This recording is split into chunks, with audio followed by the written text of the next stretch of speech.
मोदी ने सारी कैंपेन चलाई मुसलमानों के खिलाफ। टीडीपी कह रही है हम देंगे 4% रिजर्वेशन टू मुस्लिम्स। परिवारवाद भाजपा का उस दिन खत्म होगा जिस दिन बीसीसीआई का सेक्रेटरी चेंज करेंगे। जिस दिन जय शाह को हटा दोगे, क्रिकेटिंग आदमी बिठा दोगे, हम मान लेंगे। लेकिन ये भी कहा जाता है कि कश्मीर में अभी भी गुस्सा है। वो महबूबा जी का स्टेटमेंट, दूध और टॉफ़ी का स्टेटमेंट, आप तो कहते हैं कि जेल का बदला वोट से, लेकिन जो आज पॉलिटिकल एनालिस्ट कहते हैं वो ये कहते हैं कि जो 2014 में हुआ, जिस तरह स्टेटमेंट आया है दूध और टॉफ़ी का, ये वही चीज़ है, ये वही सेंटिमेंट्स है, ये वही गुस्सा है जो पीडीपी हार गई।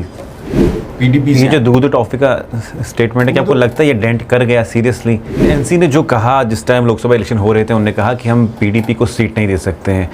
आज वो लग रहा है कि वो फैसला शायद सही था। आपको लग रहा है कि अगर वो सीट अगर इंडिया अलायंस या पीएचडी के प्लेटफॉर्म से आपको सीट दी जाती तो हो सकता था आप वहाँ से हार जाते। इस तरह भाजपा कहती है कि लोकसभा इलेक्शन में एक तो हमारा सपना ये पूरा हुआ कि वोटिंग टर्नआउट अच्छा खासा आया, और दूसरा सपना ये हुआ कि जो परिवारवाद है उसको लोगों ने बिल्कुल नकारा कश्मीर में, और 2 साबिका चीफ मिनिस्टर हार गए। जो भी असेंबली इलेक्शन होने वाले जम्मू कश्मीर में, कहाँ पे देखते हैं पीडीपी को आप? क्योंकि पीडीपी तो इस बार कहीं नहीं आई, क्योंकि जिस तरह देखा गया लोकसभा इलेक्शन में जम्मू कश्मीर की में फर्स्ट नंबर पे नेशनल कॉन्फ्रेंस आई, सेकंड पे बीजेपी और थर्ड पे कांग्रेस। अपने को कहाँ देखते हैं असेंबली इलेक्शन में? क्या आपको लगता है पीडीपी फिर से उभर के आएगी? जिस तरह से मैंडेट मिला था 2014 में पीडीपी को कश्मीर से, क्या उस लेवल का मैंडेट इस बार भी लोग देंगे? पीडीपी क्यों लोकसभा इलेक्शन में हारी, और असेंबली इलेक्शन के लिए पीडीपी अब क्या कुछ तैयारी कर रही है?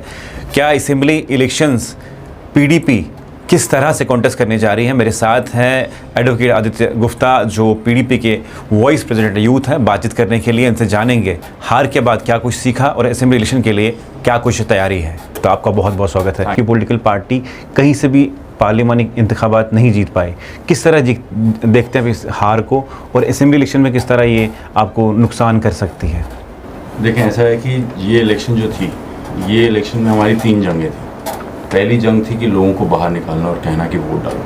हमने लोगों को कहा कि ये इलेक्शन को आप एक ऐसे रेफरेंडम ट्रीट करें कि आपको बाहर जाना है, आपको अपनी आवाज़ भारत सरकार तक पहुंचानी है। जब तक आप वोट नहीं करेंगे तब तक आपकी आवाज़ नहीं पहुंचेगी, क्योंकि आपको बताना है लोगों को कि जो 5 अगस्त 2019 को हुआ और उसके बाद जो हो रहा है उसमें आपकी पार्टिसिपेशन ज़ीरो है, आपसे पूछा नहीं गया। तो उस चीज़ में हम सक्सेसफुल रहे जब 50% 55% पोलिंग हुई है, क्योंकि हमारा ही नारा था कि आपको वोट देना है।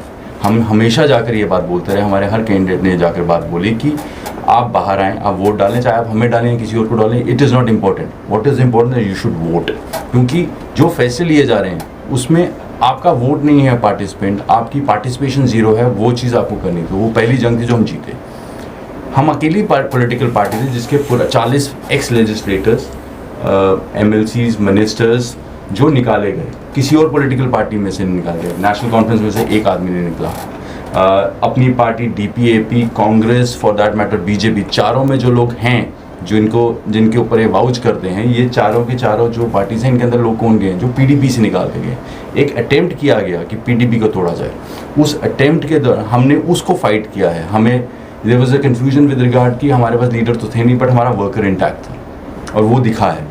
अगर हमारे पास हम बिल्कुल ही ख़त्म हो गए होते, हमारे पास कोई लीडरशिप नहीं थी, अगर हम बिल्कुल ख़त्म हो गए होते तो हम दूसरे नंबर पे नहीं आ रहे होते। फिर तो सेंट्रल की बैकिंग के साथ अपनी पार्टी है, बीजेपी की पूरी बैकिंग के साथ अपनी पार्टी थी, आज़ाद साहब की पार्टी थी, फॉर दैट मैटर बाकी पॉलिटिकल पार्टी थी, वो क्यों नहीं थी? बीजेपी तो एग्जिस्ट ही नहीं की ग्राउंड पे। आप कहते हैं कि आपने ये नारा दिया कि वोट दीजिए, अधिकार है, लेकिन भाजपा ये क्लेम करती है 370 के बाद हमारी सबसे बड़ी जीत यही है कि कश्मीर में 30 या 32 साल के बाद वोटिंग टर्नआउट आया। आप कहते हैं कि हमने किया, भाजपा कहती है कि हमने किया। सही कौन है फिर? अगर बीजेपी ने किया होता तो बीजेपी कैंडिडेट खड़ा करती, कहती कि हमारा ये कैंडिडेट है, हमने आपकी तकदीर बदल दी है, आप इस कैंडिडेट को वोट करें। आप कम से कम कंटेस्ट में तो आते। आप कंटेस्ट में ही नहीं आए। जब आप कंटेस्ट में ही नहीं आए, उसका मतलब क्या है कि आपकी जो पॉलिसीज़ हैं वो पॉलिसीज़ फेल हुई हैं। हमने कहा कि आप बाहर निकलें, use this vote as a referendum, tell the government of India that we were not happy कि 5 अगस्त 2019 को आपने जो किया हमसे बिना पूछे भी किया, गैर आइनी तरीके से किया। जिस तरीके से पार्टिसिपेशन होनी चाहिए थी उस तरीके से पार्टिसिपेट नहीं किया, हमसे पूछा नहीं किया। आप उसको जस्टिफिकेशन जैसी मर्जी दे दे बाद में, लेकिन लोगों का जो गुस्सा था, लोगों का गुस्सा अननेसेसरी डिटेंशंस के खिलाफ था। हमारा नारा था जेल का बदला वोट से। हमने वो तो इंजीनियर रशीद के बेटे का भी नारा सबसे पहले वहीदुर रहमान परा के में आया था, जो पहले निकला था। इंजीनियर रशीद साहब उस टाइम पे एग्जिस्ट ही नहीं करते थे पॉलिटिकल अफेयर में, या ना उनका कैंडिडेट था। It came on Waheedur Rahman Para campaign. लेकिन इस नारे पे तो वो वोट ले गए नॉर्थ कश्मीर से। Sentiment, see he was asking for vote to get himself out. हम कह रहे थे आप अपने हकों के लिए लड़ो, आप बाहर आओ। मैंने आपको पहले भी बोला कि हमारा ये नहीं था इंटेंट कि किसको वोट मिलता है, हम चाहते हैं कि लोगों की पार्टिसिपेशन तो हो। देखो, जमहूरियत तब जीतती है जब लोगों को अपना हक मिलता है। वो किसको चूज करेंगे वो उनकी चॉइस है उस पर्टिकुलर पॉइंट। लेकिन ये भी कहा जाता है कि कश्मीर में अभी भी गुस्सा है, वो महबूबा जी का स्टेटमेंट, दूध और टॉफ़ी का स्टेटमेंट। आप तो कहते हैं कि जेल का बदला वोट से, लेकिन जो आज पॉलिटिकल एनालिस्ट कहते हैं वो ये कहते हैं कि जो 2014 में हुआ, जिस तरह स्टेटमेंट आया है दूध और टॉफ़ी का, ये वही चीज़ है, ये वही सेंटिमेंट्स है, ये वही गुस्सा है जो पीडीपी हार गई। मैं देखिए, उस एनालिस्ट कह सकते हैं जब आपके लीडर्स आपके निकल के दूसरी पार्टीज में चले गए। आप श्रीनगर पार्लियामेंट्री कॉन्स्टिट्यूंसी में अपनी पार्टी के कैंडिडेट को देख सकते हैं, उनकी हिस्ट्री देख कर सकते हैं वो कहाँ से आए हैं। चुनाव अपना पीर पंजाल का जो इलाका है वहाँ पर मोस्ट ऑफ द लीडर्स कौन सी पॉलिटिकल पार्टीज पे कहाँ जाकर बैठे हुए हैं। आज आज़ाद साहब की पार्टी के अंदर लोग जो बैठे हैं वो कहाँ से आए हुए हैं, बीजेपी के अपने स्पोक्स पर्सन कहाँ से आए हुए हैं, पीडीपी से। ये जो दूध और टॉफ़ी का स्टेटमेंट है, क्या आपको लगता है ये डेंट कर गया सीरियसली? दूसरा टॉफ़ी वाला स्टेटमेंट आप जितनी देर इस्तेमाल करना था, आई डोंट थिंक कि लोगों की प्रायोरिटी दूध एंड टॉफ़ी वाली थी। लोगों की प्रायोरिटी अभी भी अपने हकों की बात करनी है, that is not a priority. बार बार कहा जाता है कि बीजेपी को लाने वाला जो है, यही कहती है ना नेशनल कॉन्फ्रेंस उठ के कि बीजेपी को कश्मीर में लाने वाले पीडीपी है। मैं नेशनल कॉन्फ्रेंस के सदर से एक ही सवाल पूछना चाहता हूँ, बीजेपी को उस वक्त मैंडेट दिया था जम्मू में, अगर उनको इतनी तकलीफ है बीजेपी के उस मैंडेट से या जम्मू के मैंडेट से, जम्मू में पानी भी ना पिया करें। See my point is that 25 legislators came from Jammu. Jammu के लोगों ने वोट किया, आप कोई नहीं होते उस मैंडेट को डिस्करेज करने। एक सेट नैरेटिव था जम्मू कश्मीर के अंदर जिसमें वैली वर्सेस जम्मू था, रीजनल और रिलीजियस डिवाइड था। उस डिवाइड को ख़त्म किया मुफ्ती साहब ने, उन्होंने। और on top of it there was an agenda of alliance. Agenda of alliance में साफ साफ लिखा था 370 को छेड़ा नहीं जाएगा, कंस्ट्रक्टिव ग्रोथ होगी दोनों डिविजन्स की। वो चीज़ें तो इंटैक्ट रही ना उस टाइम पे। और ये बार बार पॉलिटिकल ये लोगों को डिवाइड करने की कोशिश कर रही है नेशनल कॉन्फ्रेंस, कोशिश कर रही है कि किस्म का अलग से सेंटिमेंट जगाने के लिए जम्मू के खिलाफ। लेकिन एनसी ने जो कहा जिस टाइम लोकसभा इलेक्शन हो रहे थे, उन्होंने कहा कि हम पीडीपी को सीट नहीं दे सकते हैं। आज वो लग रहा है कि वो फैसला शायद सही था। आपको लग रहा है कि अगर वो सीट अगर इंडिया अलायंस या पीएचडी के प्लेटफॉर्म से आपको सीट दी जाती तो हो सकता था आप वहाँ से हार जाते। आज जिस तरह पीडीपी हारी वो साउथ कश्मीर की सीट। देखिए, बड़ी सीधी सी बात है, एक आदमी की एरोगेंस थी जो उसको लेकर डूबी, वो एरोगेंस उस आदमी को भी डुबा गई। और लेकिन एक सेंटिमेंट था पूरे जम्मू कश्मीर में कि पीएचडी के या इंडिया अलायंस की जो पार्टी हैं उनको एक साथ लड़नी चाहिए। जब आपने हमसे पूछा ही नहीं, जब हमने सारा सब कुछ छोड़ा फारूक साहब के ऊपर, फारूक साहब एक दिन एक स्टेटमेंट देते हैं, उनका बेटा जाकर अगले दिन दूसरी स्टेटमेंट दे देता है। It doesn't make sense. वो उन्होंने बिट्रे किया उस ट्रस्ट को, उन्होंने बाहर निकले, उन्होंने हम पे सवाल उठाए ना। In retaliation to that we had no option, we had to contest election. हमारा वर्कर तो है ना ग्राउंड पे, आप कैसे कह सकते कि नहीं है? अल्टीमेटली आपने वोट से देखा ना, दिक्कत हुई ना, महसूस तो किया आपने, चाहे कश्मीर में हो चाहे जिसमें, आपको दिखा ना कि पीडीपी एग्जिस्ट करती है ऑन ग्राउंड। यही कहा था ना एग्जिस्ट नहीं करती। तो जो बोलता था वो खुद तो पार्लियामेंट जा नहीं रहा। इस तरह भाजपा कहती है कि लोकसभा इलेक्शन में एक तो हमारा सपना ये पूरा हुआ कि वोटिंग टर्नआउट अच्छा खासा आया, और दूसरा सपना ये हुआ कि जो परिवारवाद है उसको लोगों ने बिल्कुल नकारा कश्मीर में, और 2 साबिका चीफ मिनिस्टर हार गए। किस तरह देखते हैं आप? क्या वो? मैं मानूंगा परिवारवाद भाजपा का उस दिन खत्म होगा जिस दिन बीसीसीआई का सेक्रेटरी चेंज करेंगे। जिस दिन जय शाह को हटा दोगे, क्रिकेटिंग आदमी बिठा दोगे, हम मान लेंगे। आप अभी कैबिनेट में देख लें, 12 लोग वो आए हैं जो फैमिलीज हैं, पॉलिटिकल फैमिलीज हैं। अकालीस के साथ आपने सरकारें चलाई, तब आपको पॉलिटिकल फैमिली, तब आपको परिवारवाद नहीं दिखता था।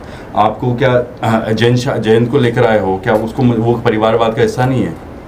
आपका पूरी ठाकुर के बेटे को मिनिस्टर बना रहे हैं, क्या वो परिवारवाद नहीं है? तो ये हिपोक्रेसी है। आपको क्लैरिटी से आना चाहिए। आपको there has to be some, आपने ये ले लिया हुआ है कि हम लोगों को कुछ भी बोलेंगे बेवकूफ़ बनाएंगे। आप मुद्दे पे बात करते थे। आप मुझे बताओ कि ग्रोथ, एम्प्लॉयमेंट का परिवारवाद से क्या लेना देना, पीस का परिवारवाद से क्या लेना देना, इन्फ्लेशन का परिवारवाद से क्या लेना? अगर तेल महंगा है, सिलेंडर महंगा है, तो उसका परिवारवाद से क्या लेना देना? अगर आप प्रायोरिटी बीसीसीआई का सेक्रेटरी बनाने हैं तो आप क्रिकेटिंग ब्रेन को नहीं बनाते, अपने बेटे को बना देते हो, तो उसका वो परिवारवाद नहीं है। जब ये सब कुछ चीज़ें, तो हिपोक्रेसी मत दिखाए ना। See these are old gimmicks. India is evolving, आपको पॉलिटिकल एटमॉस्फेयर चेंज करना होता है, आपको इश्यूज़ के ऊपर इलेक्शन होती हैं। जो भी असेंबली इलेक्शन होने वाले हैं जम्मू कश्मीर में, कहाँ पे देखते हैं पीडीपी को आप? क्योंकि पीडीपी तो इस बार कहीं नहीं आई, क्योंकि जिस तरह देखा गया लोकसभा इलेक्शन में जम्मू कश्मीर की में फर्स्ट नंबर पे नेशनल कॉन्फ्रेंस आई, सेकंड पे बीजेपी और थर्ड पे कांग्रेस। अपने को कहाँ देखते हैं असेंबली इलेक्शन में? क्या आपको लगता है पीडीपी फिर से उभर के आएगी? जिस तरह से मैंडेट मिला था 2014 में पीडीपी को कश्मीर से, क्या उस लेवल का मैंडेट इस बार भी लोग देंगे? असेंबली सेगमेंट्स में अलग किस्म का इशू होगा। देखिए बीजेपी के not vouch for it, because यहाँ पर अगर 2 MPs थे, 10-10 साल के MPs थे, एक मिनिस्टर 10 साल रह चुका था, उसने अपने काम पे वोट ही नहीं मांगा, उसने मोदी के नाम पे वोट मांगा, उसने मंदिर के नाम पे वोट मांगा। अब वो असेंबली में जब ये 25 लोग फिर उठ कर आएंगे, फिर उठ के जम्मू में कहेंगे मोदी के नाम पे वोट मांगे, और अगर उसी पॉइंट पे वोट मांगेंगे तो कैसे ग्रोथ होगी एरिया की। सेम इज़ कि जब असेंबली सेगमेंट में इश्यूज अलग होते हैं। जब अगर हम मार्जिन में भी देखेंगे, आप कहते हैं कि 5 ऐसी सीट्स हैं जहाँ पे हमने growth we have been in lead, but at the same time we are there 12 seats assembly segment जहाँ पे the margin is also 300 votes. तो वो 300 वोट का शिफ्ट जो होता है वो पॉसिबल होता है। पार्लियामेंट में थोड़ा सा वोटिंग कम भी होती है, असेंबली में ज़्यादा होती है। इशूज़ तो there multiple issues which are, but fact ये है कि पीडीपी अकेली जमात रही है जम्मू कश्मीर में जिसने खुल के बोला है। चाहे वो JKPSI स्कैम हो, एपटेक हो, माइनिंग माफिया हो, लिकर माफिया हो। जब आपने यहाँ पीला पंजा चला था तो 3 MPs थे नेशनल कॉन्फ्रेंस के पार्लियामेंट में, किसी ने कुछ बोला नहीं था। यहाँ से महबूबा मुफ्ती पार्लियामेंट के बाहर बैठ के धरना देती हैं तो पीला पंजा बंद होता है। तो एफर्ट जो है ना वो दिखता है लोगों को। मैंने आपको पहले ही बोला ना, there are multiple factors that played a role 2000 post abrogation, ये पहली इलेक्शन थी, प्लस हमारे पास लीडर ऑन ग्राउंड नहीं थे, बट हमारा वर्कर इतना जज्बे से लड़ा है that we are quite optimistic about the fact that we will reach around, we will be gaining substantially and we will have a very serious contention as far as the formation of the government is concerned. जिस तरह Lok Sabha election contest किया आप लोगों ने, आप हारे, हार जीत तो होती रहती है, लेकिन आप मुझे बताइए कि उसके बाद क्या डिस्कस हुआ आपके वॉर रूम में? क्या आपने डिस्कस किया, क्या कमियां रह गई लोकसभा में जो आप असेंबली इलेक्शन में पूरे करने जा रहे हो? तो there were few factors जो हमने जिनके ऊपर रीथिंक करना है, but there are lot of factors जिसके ऊपर वी आर क्वाइट हैप्पी कि जिस हिसाब से हमारा वर्कर बाहर आया, वर्कर ने जज्बा दिखाया, इंस्पाइट ऑफ द फैक्ट कि इलेक्शंस दोनों कॉन्स्टिट्यूंसीज में, सेंट्रल कश्मीर में और अनंतनाग में, वोटिंग से एक दिन पहले हमारा 100 के करीब वर्कर उठाया गया, पोलिंग एजेंट उठाया गया। जब आप उसको भी फाइट किया हमने इलेक्शन में दिन, जब आप कहते हैं कि हम नहीं कहीं पे एग्जिस्ट करते, आप मुझे बताएं ना, अगर आपका 100 पोलिंग एजेंट उठा दिया जाए इलेक्शन से एक रात पहले, हमने बाकायदा नाम लेकर मेंशन किया कि which police officer did what. जब सेंटर, जब अनंतनाग की थी, Mehbooba Mufti had to sit, आप खुद बताएं, अ स्टेट जिसका former chief minister has to sit on dharna to get the political activist out, वो कितनी डिफिकल्टी से इलेक्शन कंटेस्ट करता है। जब वैसी सिचुएशन में हमने कंटेस्ट किया था, we know how to fight our battles and we know how to fight the battles for the public, so we are quite optimistic about it, we can do, we will be doing quite well, क्योंकि हम लोग election sentiment base पे नहीं लड़े, हम election मुद्दों पे लड़ेंगे। मुद्दे वो जो जम्मू कश्मीर के लिए बहुत रेलेवेंट है, बिकॉज पिछले 6-5 साल में LG साहब ने कोई कसर नहीं छोड़ी है इसको तबाह करने के जम्मू कश्मीर में, और स्पेशली जम्मू को। LG साहब की सारा जो माइंडसेट है वो कश्मीर के अंदर अपना पावर बेस बनाकर वहाँ पे साइलेंस करने के, क्रिएट करने के लिए, और जम्मू को तबाह करने के लिए। We know we have to fight on issues and we will be fighting on issues. आपने हमेशा आवाज़ें उठाई है कि जो आर्टिकल 370 के बाद है, जम्मू के जो लोग हैं उनका बिजनेस ठप हो गया, मार्केट जो तमाम कोलैप्स कर गई, उसके बावजूद भी यहाँ से लोकसभा के लिए बीजेपी के 2 कैंडिडेट जीतते हैं। उसको क्या, किस तरह देखते हैं? क्या वो लोग खुश थे, उनने वोट किया, या किस हिसाब से वोटिंग हुई? फिर अगर आपका माने तो जम्मू के लोगों को कुछ मिला नहीं, लेकिन फिर से भी भाजपा यहाँ से जीतती है। नहीं, मार्जिन हैज रिड्यूस 5 लाख से 1.5 लाख पर आ गया। दूसरा क्या है कि अर्बन वोटर जो है, जिसको इफेक्ट डेली नीड्स पे इतना इफेक्ट नहीं किया। देखिए अर्बन वोटर भी अगर आप जम्मू का देखेंगे, जिनका बिजनेस रघुनाथ बाजार, रेजेंसी रोड और सिटी के आसपास है, जो दरबार पे डिपेंडेंट था, that voter has not voted. 30,000 vote लेकर गई है कांग्रेस सेंटर से, ईस्ट से, जो गढ़ माना जाता है बीजेपी का, वो इसलिए क्योंकि बिजनेसेस फेल हो गए। आप देखिए, लिकर शहर तो मंदिरों का था ना, अब तो शराब के ठेकों का है। नशा इतना ज़्यादा है जम्मू में, हर घर दूसरे घर के अंदर एक आदमी नशे से सफ़र कर रहा है। माइनिंग माफिया है, फिर उसके बाद आप PSI स्कैम, एपटेक, लोग अब एक्चुअली फील कर रहे हैं यार ये सिर्फ इन्होंने बोला, एक सेंटिमेंट हमारा एग्रीवेट किया based on religion, based on areas, based on division, उसको ओवरटर्न हो रहा है। And people realise it. देखिए आज ऐसा ज़माना है जिस टाइम पे लोग पब्लिकली बोलते नहीं हैं, बोलते कम है। और दूसरा क्या था कि जम्मू के अंदर एक सेंटिमेंट बीजेपी की कैंपेन अगर आप देखेंगे दो ही बेस पे थी, एक मोदी और दूसरा मंदिर, इसके ऊपर थी। अब इंटरेस्टिंग होगा कि बीजेपी की कैंपेन अगले 3 महीने के बाद क्या आती है, फिर मंदिर की आएगी फिर, क्योंकि अब इनको जवाब वो देना पड़ेगा कि क्यों ये चुप थे जब एलजी ने दरबार मूव बंद किया, क्यों ये चुप थे जब माइनिंग माफिया को आपने इंक्लूड किया, क्यों ये चुप थे जब पीएसआई स्कैम हुआ, क्यों ये चुप थे जब एप्टेक्स स्कैम हुआ, क्यों ये लोग चुप हैं जब पूरी की पूरी जो इकोनॉमिक ड्रेन है, टूरिज्म ड्रेन है, वो कश्मीर की तरफ शिफ्ट कर दिया गया। देखिए G20 हुआ, G20 टूरिज्म बेस्ड था जो जम्मू कश्मीर में हुआ, वो आप करते हो कश्मीर में जिसका ऑलरेडी टूरिज्म इतना हैवी है। जम्मू में आपके पास जम्मू की लीडरशिप, आप देखें एलजी बीजेपी से आते हैं, जम्मू के लोग वहाँ जाके जम्मू के लीडर रविंद्र रैना जाकर वहाँ नाच रहे हैं कश्मीर में डाल के पास। अच्छा नहीं लगता अगर रविंद्र रैना यही डांस सना सर लेके पास कर रहे होते G20 के, वो G20 के जो लोग आए होते वो आकर सना सर, सुनी सर, घराना wetlands, for that matter Raghunath मंदिर, इन एरियाज़ में कॉरिडोर या कटरा के साथ जम्मू कटरा कॉरिडोर क्रिएट किया जाए उसके लिए होते।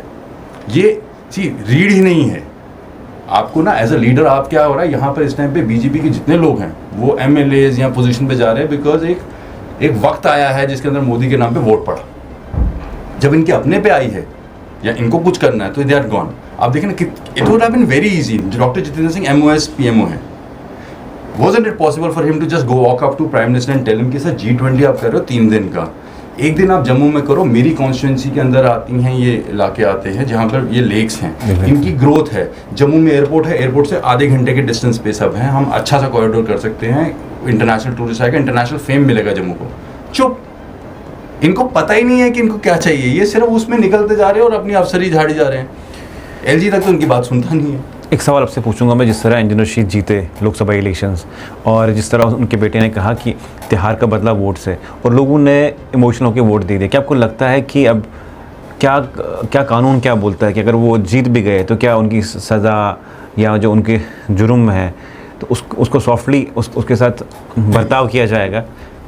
देखिए नॉर्मली क्या होता है, या वो सही में वोट लेके बाहर आ जाएंगे? नॉर्मल कोर्ट्स में क्या होता है कि जो आपका ऑफेंस होता है उसको ट्राई करती है कोर्ट, और उसके अंदर गवर्नमेंट भी पार्टिसिपेट, गवर्नमेंट की अपनी एजेंसी जो होती है, जो प्रोसिक्यूटिंग एजेंसी होती है, वो अपना काम करती है। बट पिछले 5-6 साल में ये ज़रूर हुआ है कि जो गवर्नमेंट की तरफ चला गया है उसके तरफ नरमी भर गया। अजीत पवार, प्रफुल्ल पटेल, जिन लोगों ने जैसे 70,000 करोड़ का प्राइम मिनिस्टर ने बोला, अगले दिन अजीत पवार को डिप्टी CM बना दिया, आसा केसेस गायब होने शुरू हो गए। जब आप बट अदरवाइज अगर प्रॉपरली देखा जाए इट इज़ नॉट पॉसिबल कि जो चीज़ ऑलरेडी अब चार्जशीटेड है, चार्जशीट को क्या चेंज थोड़ी करोगे आप, तो वो law will take its own course, उसका it has nothing to do as far as his candidature as an MP is concern. वो मेंबर पार्लियामेंट होकर पार्टिसिपेट कर सकते हैं प्रोसेस में, वो कोर्ट से परमिशन ले रहे हैं, बेल मांग रहे हैं for oath purposes, court can send under protective oath लेने के लिए भी और अंडर प्रोटेक्शन ही पार्लियामेंट में भी। Whether a bail can be granted is a different issue, वो कोर्ट का ही प्रेरोगेटिव है, कोर्ट अपने एंड पे देखेगा। बट इसका कोई ये नहीं है कि आपका सॉफ्टनिंग हो सकती। नो, अब जिस तरह सरकार बनी, दोबारा से NDA की सरकार बनी, किस तरह आप देखते हैं क्या ये सरकार टिक पाएगी? जिस तरह opposition political parties India alliance से कहता है कि ये 2 या 3 महीने के मेहमान हैं जो मोदी जी ने सरकार फिर से NDA के साथ बनाई, आप किस तरह देखते हैं सरकार को? क्या टिक पाएगी, काम कर पाएगी? देखिए सरकार को चलाना ना चलाना वो डिपेंड करेगा मोदी जी की एरोगेंस में कितना फ़र्क पड़ता है। देखिए most of the political parties हैं, लोग नॉर्मली यही कोर्स में डिस्कस कर रहे हैं कि यार कम से कम मनमानी नहीं होगी। ऐसा नहीं होगा कि मोदी जी शाम को चाय पीकर उठे तो कहेंगे अब मैं नोट बंद कर देता हूँ, फिर उठेंगे अगले दिन वो कहेंगे यार आज तो एक काम करते हैं, let's abrogate 370 without asking people. Jammu Kashmir वो मनमानी जो थी ना, वो ब्रूट मेजॉरिटी के बेस पे पॉलिटिकल पार्टीज की पार्टीज तोड़ देनी, किसी को भी जेल में डलवा देना, एजेंसी का मिसयूज़ करना, इलेक्शन कमीशन हो या किसी और एजेंसी का, ये सब कुछ जो है वो टूट जाएगा। आप 140 MP सस्पेंड नहीं कर सकते, आपका स्पीकर उस तरीके की मनमानी नहीं कर सकता, ये सब कुछ हट जाएगा। See government can grow and a country can grow अगर कलेक्टिव पार्टिसिपेशन होती है। पिछले 5 साल, पिछले 10 साल में 2 आदमियों, मोदी शाह की पार्टिसिपेशन रही है और बाकी 140 करोड़ से तमाशा देख रहे थे। अब दिल भी इक्विटेबल पार्टिसिपेशन। सपोज मोदी ने सारी कैंपेन चलाई मुसलमानों के खिलाफ, TDP कह रही है हम देंगे 4% रिजर्वेशन टू मुस्लिम्स। अब मुझे आपको पूछे इनसे कि साहब आपने क्या कैंपेन चला, या तो आप बेवकूफ़ बना रहे थे, या अगर आपने constructive growth of the country करनी है then work on data and give reservation of और इंसेंटिव टू एवरी पर्सन जिसको जो डिजर्व करता है एज एन इंडियन। या जिसको जो डिप्राइव्ड है, तो गवर्नमेंट चलानी ना चलानी वो मोदी जी की एरोगेंस पे डिपेंड करेगा। चलिए, बहुत बहुत शुक्रिया। मेरे साथ हैं पीडीपी के vice president youth advocate Aditya Gupta. क्या कुछ बातचीत की, पीडीपी क्यों कश्मीर से हारी लोकसभा इलेक्शन और असेंबली इलेक्शन के लिए क्या कुछ तैयारी कर रहे हैं, क्या कुछ उन्होंने कहा, किस हद तक आप सहमत हैं, कमेंट सेक्शन में ज़रूर लिखिएगा।